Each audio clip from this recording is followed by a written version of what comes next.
आप सभी ने दयानंद सरस्वती जी और विवेकानंद जी का नाम अवश्य ही सुना होगा।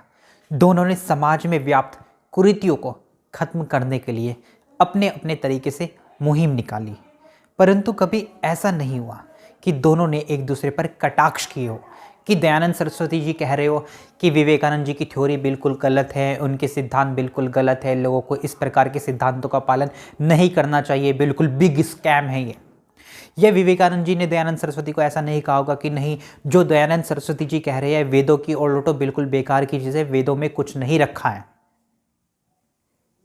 लेकिन आज के परिप्रेक्ष्य में हम बात करते हैं, इसी तरह के दो व्यक्ति मुझे दिखाई दे रहे हैं, जिनमें से एक का नाम है विवेक बिंद्रा और दूसरे का नाम है संदीप माहेश्वरी। दोनों ही एक अच्छा कार्य करने पर लगे हुए थे, लोगों को मोटिवेट करने के लिए, यानी कि समाज में जो व्याप्त कुरीतियां है आज के परिप्रेक्ष्य में उनको समाप्त करने के लिए अपने अपने तरीके से लगे हुए हैं। परंतु यहां पर एक व्यक्ति दूसरे व्यक्ति को नीचा दिखाने पर पूरा पूरा तुला हुआ है। और इन सभी के बीच क्या हो रहा है, जो पब्लिक होती है, मेरे या आप जैसे लोग होते हैं, वो क्या कर रहे हैं, सिर्फ और सिर्फ मजा ले रहे हैं। अभी हाल फिलहाल में क्या हो रहा है कि ये जो केस है विवेक बिंद्रा जी और माहेश्वरी जी का, ये बिल्कुल चरम सीमा पर आ गया है। और अब क्या हो रहा है, विवेक बिंद्रा जी को ट्रोल किया जा रहा है।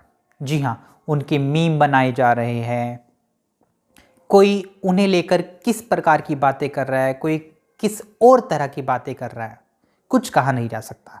अब माहेश्वरी जी के सुन लीजिए, आपको लग रहा होगा कि नहीं, सारी का सारा जो गलत इंसान है इस दुनिया में वो है कौन, बिंद्रा जी। आपको याद होगा माहेश्वरी जी की बहुत साल पहले एक न्यूज़ आई थी संस्कृत को लेकर। न्यूज़ से पहले मेरी बात सुनिए।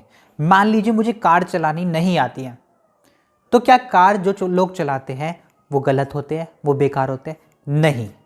इसी तरीके से जो संस्कृत भाषा है, अगर संस्कृत भाषा मेरे आने वाले सिलेबस में ऐड हो जाएगी, मुझे संस्कृत सीखने को मिलेगी, तो इसमें क्या बुराई है? क्या इससे कोई मुझ पर कोई बोझ पड़ेगा? नहीं। ये अगर मैं ये मानकर चलता हूं कि संस्कृत भाषा को सीखने से मुझ पर बोझ पड़ेगा, उसके ना होने से भी मेरा कार्य चल रहा है, इसलिए मैं उसको नहीं सीखना चाहता, तो मुझसे बड़ा मूर्ख कोई नहीं है।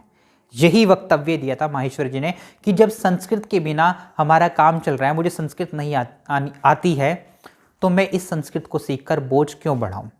तब लोगों ने बहुत ट्रोल किया था माहेश्वरी जी को। तो किसी को अपने दिन नहीं भूलने चाहिए। खैर, ये जो दोनों जो बागम बाग चल रही है, इस कहानी से हमें शिक्षा मिलती है, इस प्रकार के मोटिवेशन में ना पड़े। सच्चे मित्र हैं आपके, सच्चे मोटिवेशन है आपकी किताबें, पुस्तकें पढ़िए और सीखिए।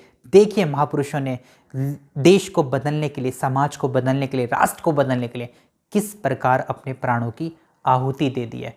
उनको पढ़िए, वे आपके सच्चे मोटिवेशनल स्पीकर होने वाले हैं। धन्यवाद।